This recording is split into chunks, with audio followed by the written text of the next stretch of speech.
Hey there everyone, and welcome to the Gamescom Friday. Today there's no stream of me doing Planet Zoo, but there is an episode of Isla Napali. So if you're new here, welcome to this channel. I also play Planet Coaster, as you can see. In today's episode we're going on with my ongoing project Isla Napali, which is an island project, but you're gonna see more of it in a second. So enjoy today's episode and relax. So see you after the transition. Awesome, so here we are in, just a little reminder for those of you who might be new to the series or who might be new to my videos. Isla Napali is a Hawaiian-inspired island in the Pacific Sea, which is featuring a theme park on it, which has been done throughout the course of history. It has been turned into a botanical garden after it has been an outpost for the Second World War, and then it is kind of becoming more and more a tourist spot over the course of the years, and then at a certain point in time they decided that a botanical garden is not enough to gather more tourists throughout the island, and then they decided to turn it into a theme park. It started off as a budget-oriented park, but in the end they made more and more money with it, so that in certain parts of the park there is a lot more going on. But anyways, we are focusing on a very realism oriented approach here, so everything in the park kind of needs to be doable in real life as well. And so we have a log flume and stuff in the park which needs clean water, and so this is why I'm building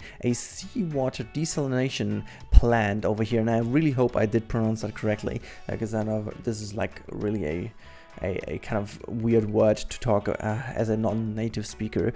Anyways, since we are in Gamescom week, this is obviously pre-recorded. I'm not able to record that while I'm at Gamescom, and since I'm at the Gamescom the whole week, this is now a Monday evening I'm recording this lovely build over here. I have to say, we did this in the live stream, and I am more than blown away. It was such a really nice live stream. It was really like it was a fun live stream with a lot of that's what she said jokes, but also with a lot of different I remember we had the pizza war where everyone was kind of arguing which kind of pizza is the best pizza, and I can definitely tell I don't agree with the people stating that there was mayo going onto a pizza. I can definitely tell mayo is not an ingredient that belongs neither in nor on a pizza.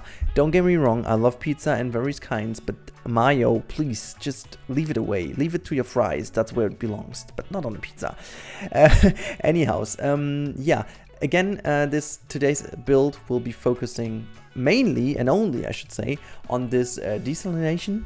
I just try to speak it as quick as possible, so I don't need to talk the whole name of it. No, it's like a seawater desalination plant, which mainly works in a certain way that it kind of takes out the salt of the seawater and creates clean water out of it, which is a little bit of a different process as you would assume it is. So in advance to this episode I did a whole lot of research on how they look, how they function. I'm not an expert now, but I do understand a bit more how this works, so that the water gets pumped into these very high silos to make sure that the water is really pushed to the top of it, while the salt is going to be pushed down to the bottom part of it. So you have like this is like the first step in the whole process that kind of already creates a little bit less salty water, but then it's going through various steps within the process until the salt really gets out. So you have a lot of different basins where the water is in. You have kind of one of those which is working with the centrifugal energy, where the water is rotated really quickly, like creating kind of a rotational storm, like nearly like in a whirl. Is it kind of a whirl? I guess it's called that way. So that the salt is going to be pushed to the walls, and then there's like a specific kind of a glue. I don't want to call it glue, but there's a certain texture to the walls that the salt is highly likely to stick in, and only clean water can run through the middle of it down. So we will have something like that, and the rest of it is going to be featured in smaller kind of things that are hidden in a in kind of a factory hall, and for this sake I'm only building some of those elements. So I'm building, as you can see right now, I'm building these huge towers, which are mainly the first thing you have, where the water out of the sea is pumped in, it goes all the way up, and then is going to be pushed down again, where then the first little bit of cleaning goes on. But it's not that much going on there, but they are still needed. So usually a kind of a desalination plant like that needs to be even bigger, but we are going for a smaller, compact version of it, so really hoping that this is suiting what we need. And also the chat decided to put them actually at the state where they are right now. I'm fairly happy with the positioning, to be honest, because I'm going to talk about this a bit more once there is a bit of a more overview-esque episode coming up, maybe on Sunday, maybe on Monday, where we are looking at this in the real life overview, or like in the real time overview, I should call it. I definitely think that this does need even more of a precise and detailed work, but for the record, I'm fairly happy with the outcome of it. So I really tried to orient myself a lot on pictures and on the research I did, so such as having these little basins over here as well. So like it's a bit more like a tank that is already there to kind of make sure that the salt, which is kind of gathered out of there, is stored somewhere, because still you can use the salt that you gained out of these desalination plants. I mean, most of you will know it, obviously. There are even medications, I don't want to call them medications, but it's kind of health products. I want to call them health products that feature sea salt. It's pretty good for your skin, so there are a lot of things that you can even put in your bathtub and experience the real salt water. So it's kind of a ridiculous thing. They they work around this with a tremendous amount of work to get the salt out of the water, and then they deliver it to you at your home, and all what we stupid humans do is we put the salt back into the water. So it's kind of ridiculous. Anyways, but yeah, it's the way it is, because you don't want to have salty water coming out of your stuff at home, so into your sink. You don't want to have this, so it's good the way it is. Anyways, I will shut down now for a second. I'll be joining you at the end of the episode again, since I really do need to save some time here. So enjoy the rest of the time lapse, and we're going to see each other at the end of this episode again in the voiceover.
Hello, it's me again.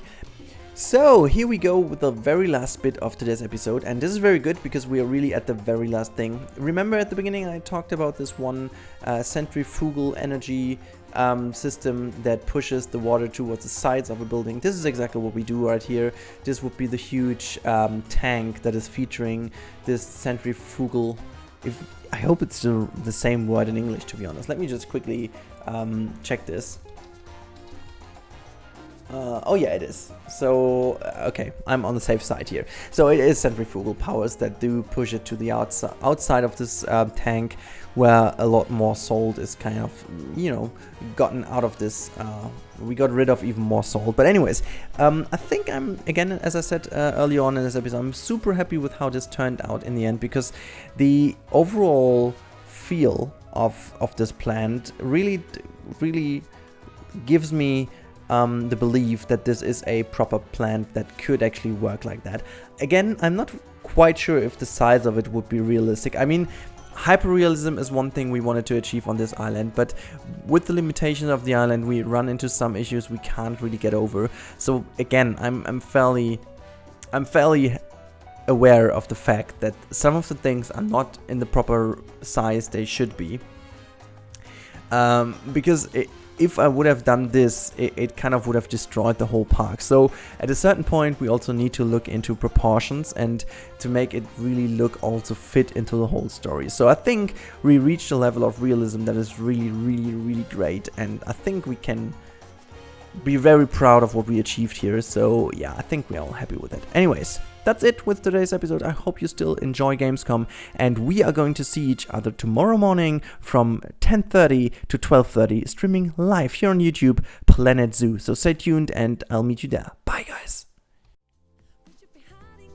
So thank you for watching this video. I hope you appreciate that, and now a special thanks also to all the people supporting me here on that channel, making this all possible. You can see that on the left hand side right now, and also if you want to see more of my stuff, make sure to click that card on the right top now, and if you want to stick around, make sure to hit that sub button which is on the bottom right of the screen. If you want to see stuff on my social media, sneak peeks and stuff like that, it is on the bottom left on the screen. And yeah, I hope to see you again in the next episode. Until then, enjoy your time guys, and bye!